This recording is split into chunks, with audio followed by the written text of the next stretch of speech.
Oh dear God, no. Oh dear God, no. They're not going to do it. They're going to do it. So if you guys don't know, the Seattle Storm are facing the Fever tomorrow. And then Saturday, the Fever are facing the Liberty. The tougher game is the Liberty game. The tougher game is the Liberty game. And I'm gonna be honest. Like, not that I get why I think what they're doing is right. I understand the logic. Because they're gonna sit Aaliyah Boston tomorrow. Aaliyah can't play back to backs. Why? Aaliyah's meniscus is fucked. Like, Aaliyah is barely good to play. Not barely good. Like,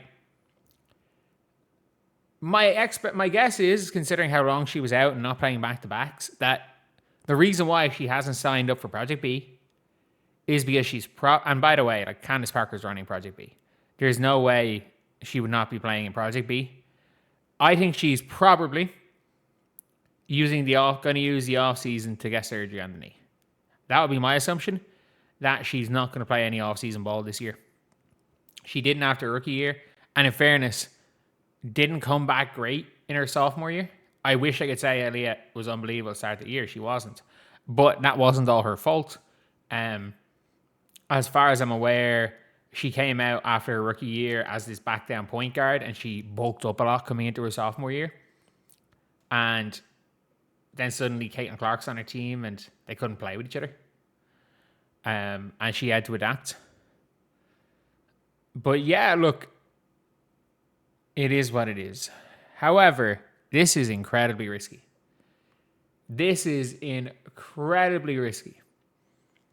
Like, the Indiana Fever seem to be just taking it as a formality. By the way, Caitlin Clark is going to play the back-to-back.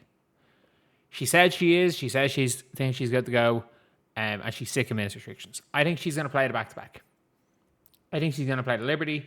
The Liberty are a team that don't do well guarding Caitlin. They don't have Phoebus is hurt. They are there for the taking. They are absolutely there for the taking. No matter what anyone says, they are there for the taking. Because they don't have any defenders. BLH doesn't want to be there. She launched a shoe. She took an ejection by launching a shoe. I've never seen anything like that before.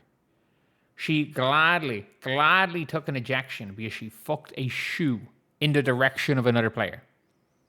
That being said, with Aaliyah, they're there for the taking. I get that. But Seattle are not bad. Seattle are one of these fun tanking teams, and they're not going to go to Indiana and try to lose. They're not.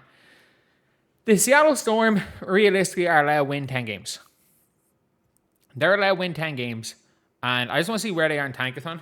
I think they won 22 games last year, if I'm not mistaken. So, as of right now, Seattle are third on Tankathon. They are third. And they have a 2-year win percentage of .414. So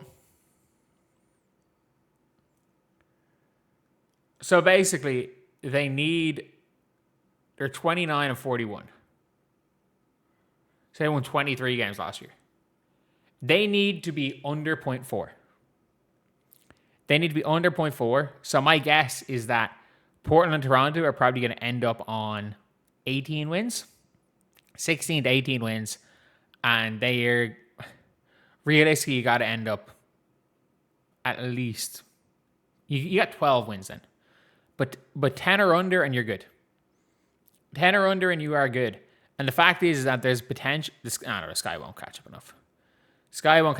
The top two are kind of set, but they still have a 16% chance at the number one overall pick. If you are Seattle, you can win 12 games. You can win 12. That's kind of where you want to be. So they can go and win this game. And the thing is, when it comes down to it, They've got Abafam and Dom Malonga.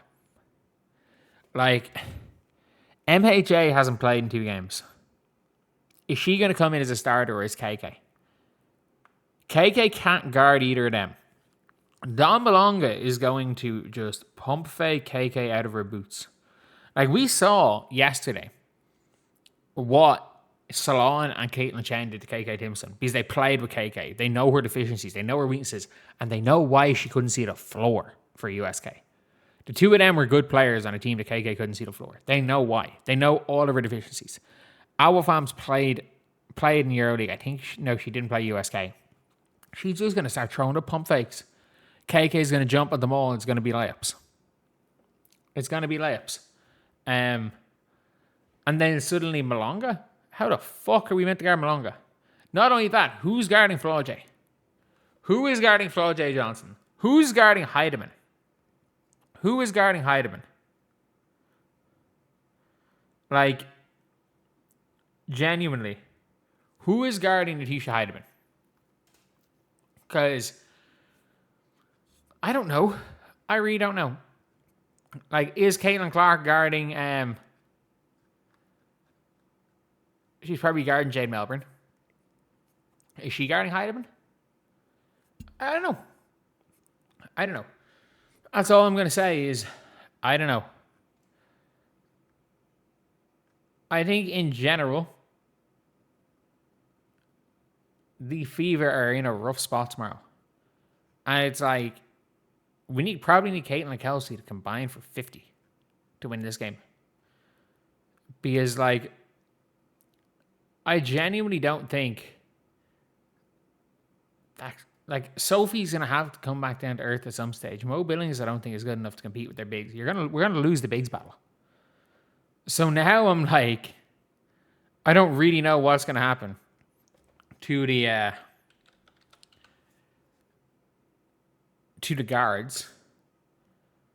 And we've got to win the guards battle by more than we lose the bigs battle. And I kind of like their guards.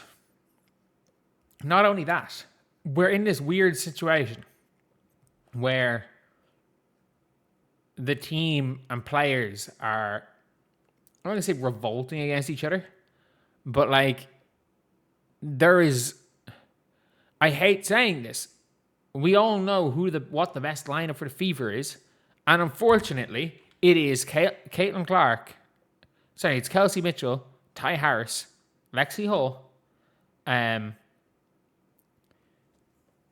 KK Timpson and Aaliyah Boston. Suddenly, you've then got a situation where, okay, Caitlin's coming off her minutes restriction. She's coming off the minutes restriction, so what are they going to do with Ty Harris? Are they going to keep trying to force the Caitlin Clark and Kelsey Mitchell minutes down her throat? Probably not. Do they end up giving Caitlin 28 minutes based on merit because they want to play Ty Harris and basically use Caitlin Clark as a backup for Kelsey Mitchell? I don't know. I really don't know what they're going to do. And if they lose to Seattle, things really change. Like, the Fever are in a good spot.